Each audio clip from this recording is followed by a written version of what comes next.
North Vietnam cannot defeat or humiliate the United States. Only Americans can do that.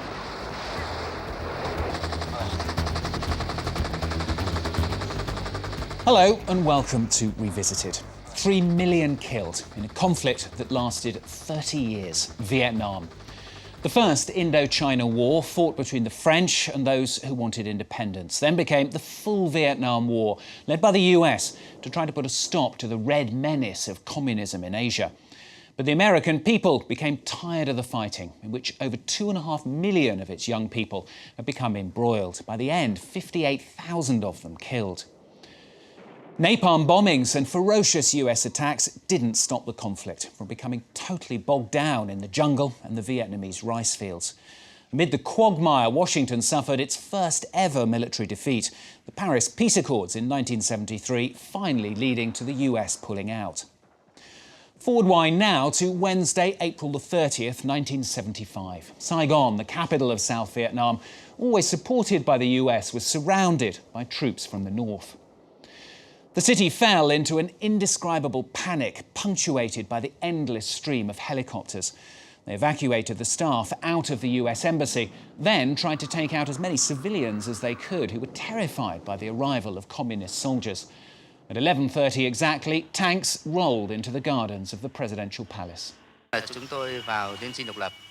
When I arrived at the palace, I went to the second floor, where the puppet government was.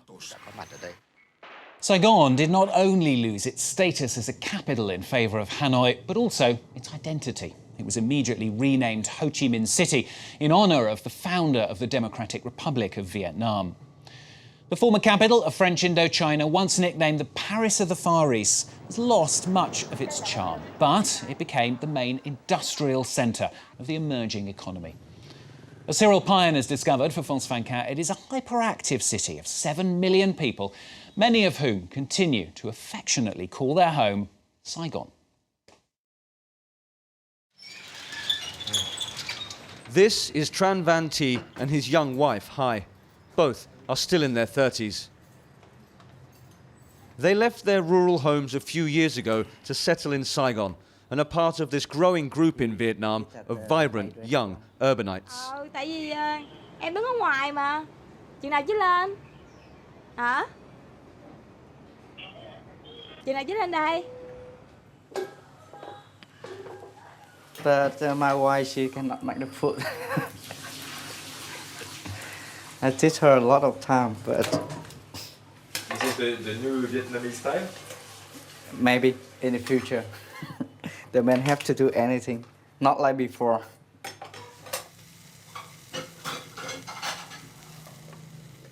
The times are really difficult. The life is like you have to work hard, but you get like not much, and you have to take care for a lot of people. So one people work, you have to take care for a whole family.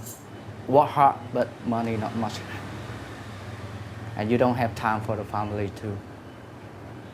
And do you think this time is over? Yeah, I think that's over already.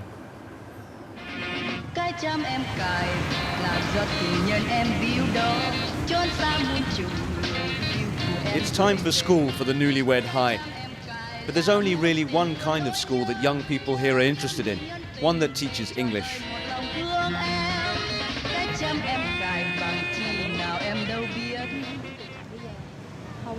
Having English as a second language is vital in the modern world. It's a priority for me.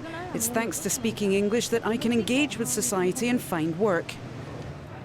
Hai studies an hour a day at this state-of-the-art international school. The price of a course here is equal to several years' salary for most Vietnamese, but the place is never empty. Every week, more and more students are signing up for classes. It's all about the future, a future in English, both of which remain uncertain and stuttering.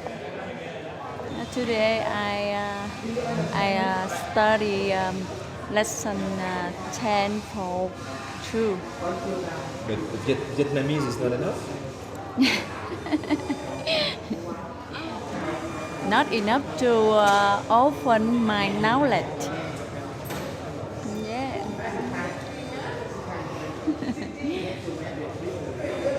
the English language. Walk had to learn it in secret in 1981 when it was still the language of the American enemy. Today, he's one of the school directors. Born just a few months after the end of the war, he arrived on the losing side. His family had supported the defeated Americans. It is still in my mind that I and my father and other three younger sisters together, we were on the boat to try to escape from Vietnam.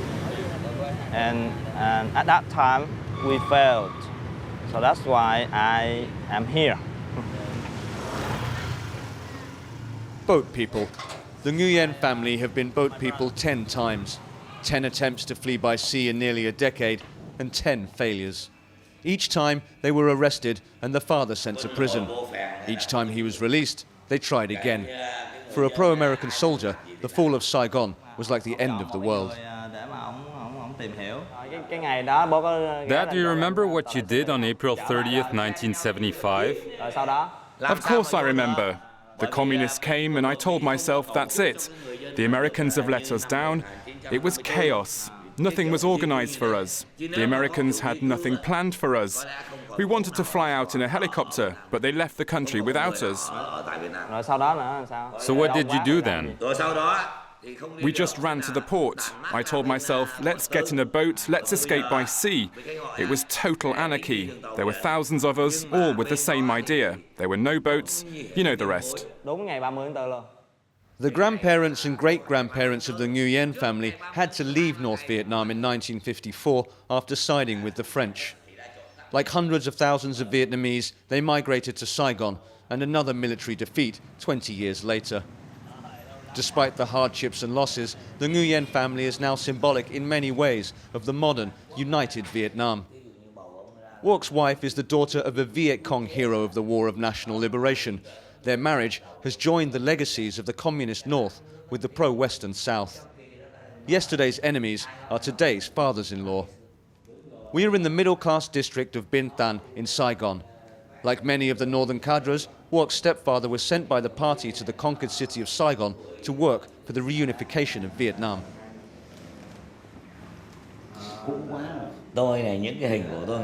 Wow, I haven't kept anything. I don't have any photographs. It is so long ago. That's why it's good to still have them. I started the campaign of Saigon in '67. I fought from '67 to the end of '75. 8 years of fighting, from the jungle to the city. And you? I joined the war in '68, but I didn't want to fight. I was a student, but it was mandatory. We were conscripts. I didn't want to be a soldier at all, but I didn't have a choice. We are Vietnamese people, whether we are from the north or from the south or from the central. In my own opinion, I mean that we live in a peaceful land, in one country, in one government. Then it comes to one of the biggest taboos in Vietnam. What were you doing in the army? I was a unit commander on the front line. Wow, you did everything, strategy and fighting. Impressive. I don't have any regrets. I did what we all had to do. It was war, you could die at any moment. Life was a lottery. My experience was very different from yours. Me, I have regrets. I really regret my fallen comrades on the battlefield. It hurts when I think of them. Not a day goes by that I don't think about the sacrifices they made, all those I had to bury.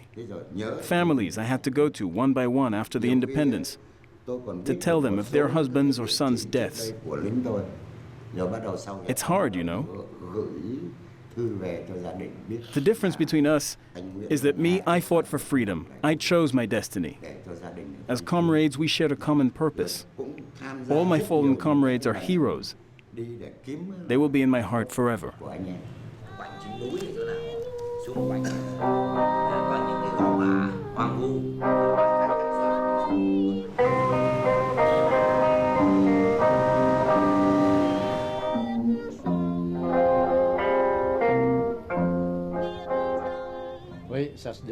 Yes, it's growing very fast. It's good, but a little bit messy. There isn't really a comprehensive plan, though. It's a shame. Wong Son left Vietnam in 1963. He followed the war from France, known then as the metropole of the French Empire. He belonged to one of Vietnam's great families, but his parents had to flee the country after the fall of Saigon. It's the past. It was October 26, 1976 when they arrived. They left at 8 o'clock in the morning of October 21st, 1976. 5 jours de mer. 5 days at sea. La seule question que les gens se posaient à l'époque, c'est The only question at the time was how it happened so fast. People didn't have the chance to prepare. Le temps de se préparer et après. The negotiations should have been a little different. Like back in 1954. There was a break. People were able to prepare. But not that time. 1954 was the year the French left Vietnam. The country was partitioned and the Civil War began, with a largely pro-Western, anti-communist South embodied by Saigon until the end. La Rue Catinat, it's always been the street... Are the people going to stop or not? So we can go. If Wong Son doesn't finish his sentences, it may be because he's a little lost in today's Saigon. In days gone by, La Rue Catinat, the Hotel Continental, was the pride of French Indochina. It looks like we're on the Ginza or the Champs-Élysées, but there's one difference.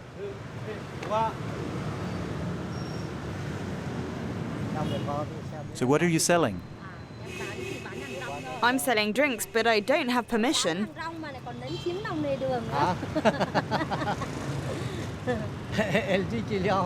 She says she's selling from the pavement illegally. So I told her, yes, but you can do it. You're next to Versace, so there's no problem. Wong Son was among the first returnees to united Vietnam in the early 90s. The country then was still very closed, but he rediscovered his homeland and has stayed ever since. There's a tradition here, and maybe it should be revived.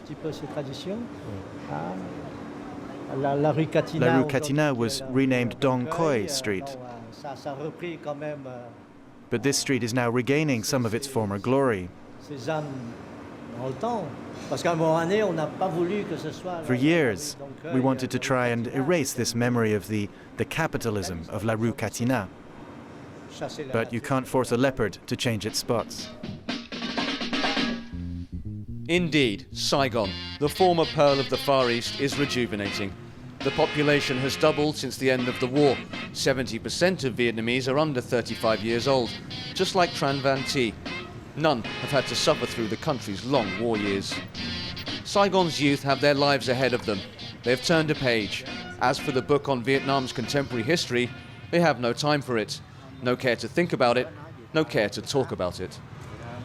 I've forgotten everything. What's past is past. So we should think about the future. Don't think about the past anymore. We live for the future.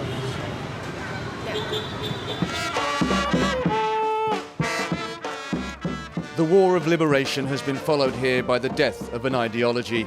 The tears only dry when you forget the dead. Nearly 40 years after the communist victory, Saigon, more than any other city in Vietnam, seems far from the official doctrine. Even renaming it Ho Chi Minh City after Vietnam's national hero doesn't mean much. From one world to another without transition, this is Saigon. At Tran Van Thi's restaurant tonight, a gathering of old Saigon friends. When they come here, we want to make them feel like in the Dam family, like when you come home, something like that. Among them, Ong Son, a child of Vietnam who became French, and Mark, one of the first French expatriates to settle in the new Vietnam. My generation was too young to mobilize against the Algeria War. But we were very aware of the Vietnam War.